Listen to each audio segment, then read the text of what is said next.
Hey everyone, Georgie here with Ukraine Matters. Some important developments have happened on the front lines, so let's jump straight to the battlefield to see what's up. First things first, Russians are weeping about what's happening in this area right here, where there has been Ukrainian raids happening all the time.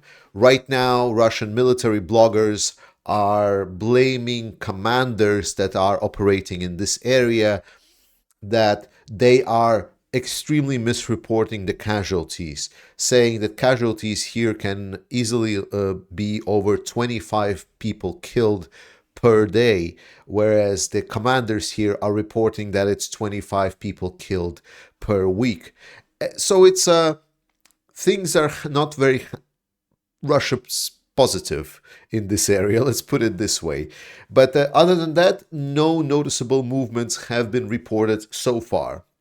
Additionally, right as I've started recording this, something that I've still yet to find out what's the information, but there have been reports that there was some explosion close to the Crimean Bridge, but I don't know the details. We'll just have to look into it. So coming back to the front lines, the news that everyone is talking about is the liberation of Robotyne. Now, Deep State has not yet displayed it. Ukrainians usually take a couple of days to say that it's true, but we've heard that Ukrainians were gaining tempo and advancing in Robotyne, and they're moving forward, advancing closer to the Suravikin line. I don't want to call it the main defense line. I will call it Suravikin line with a lot of trenches and a lot of entrenched positions.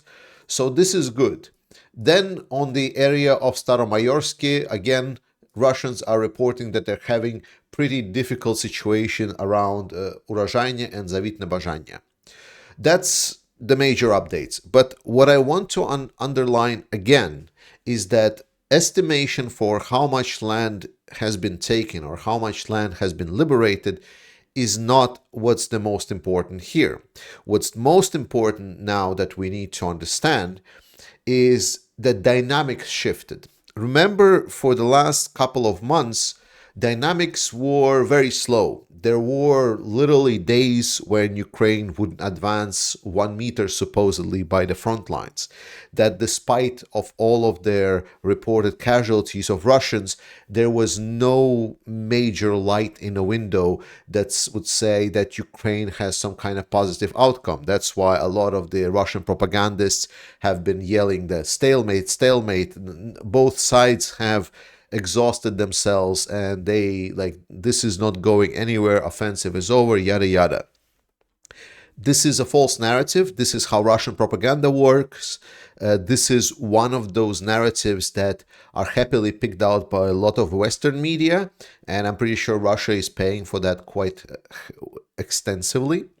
But when you look past beyond that narrative, in the last week, the dynamics that we should pay attention to is that every day there was always some notification. Hey, Ukraine has advanced. Hey, Ukraine has advanced. Hey, Ukraine has advanced. Hey, Ukraine has advanced. Even Robotyne, while village itself, again, not that important. Not that important that we see Ukraine advancing those additional couple hundred of meters. Obviously, we want liberation of whole territory of Ukraine, but I explained to you countless times that right now, land liberated is a very bad estimate of it.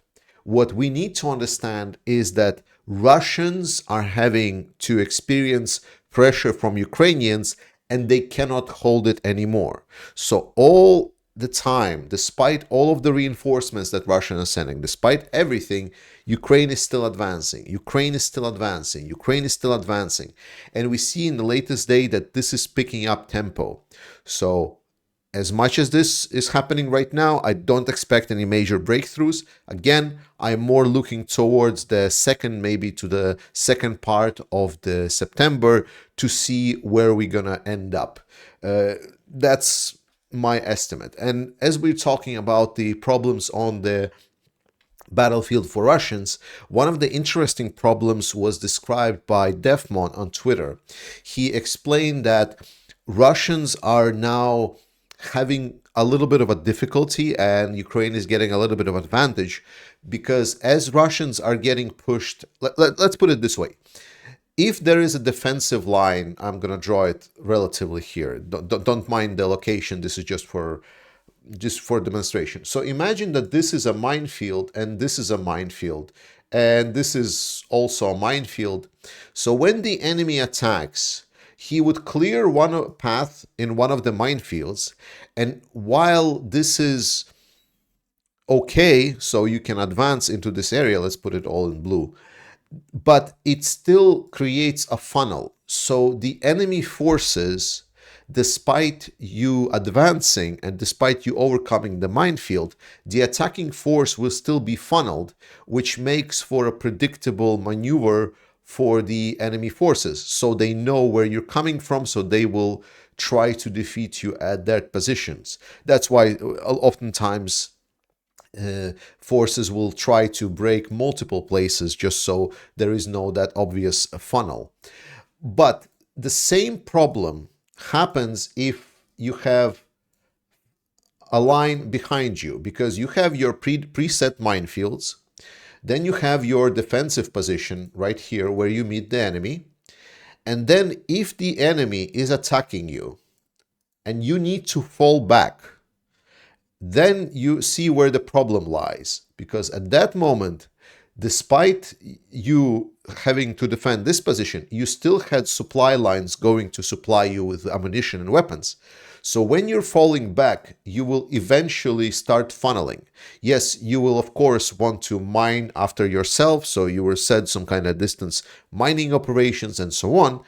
But while you're trying to fall back through these minefields, it creates a very predictable situation for Ukrainians in this case to understand where Russians are having minefields and where Russians are falling back, so they will know where to hit them. And more importantly, they will know where minefields are the weakest, where these predefined funnels have already been created by Russians. Because as much as these distance mining operations are efficient, there are also not as efficient as what Ukraine has been experiencing so far, because there has been pictures coming out of what Ukraine was encountering around Robotyne. This is to understand what you're looking at here is you're looking at 1 square meter of land around Robotyne, and on that 1 square meter of land there is actually 8 mines on this picture. So on that 1 square meter, you would have anti-tank mines, you would have anti-personnel mines, you would have secret mines with triggers on them. So that is the level of mining operations that are happening in the area. So it's not easy to demine, it's not easy to clear, and it's not easy to get through, even if you want to use the newer technology such as drone or whatnot. To sum it all up, today's update, I want to finish up with a positive note, which is the images that we saw coming from the liberated settlement of Robotyne. Because here, despite all of the occupation, despite all of the war that was happening on this area, we see people that were there, that waited for Ukrainian armed forces, that are greeting them with kisses, with warm words, and they're happy to return back to Ukraine.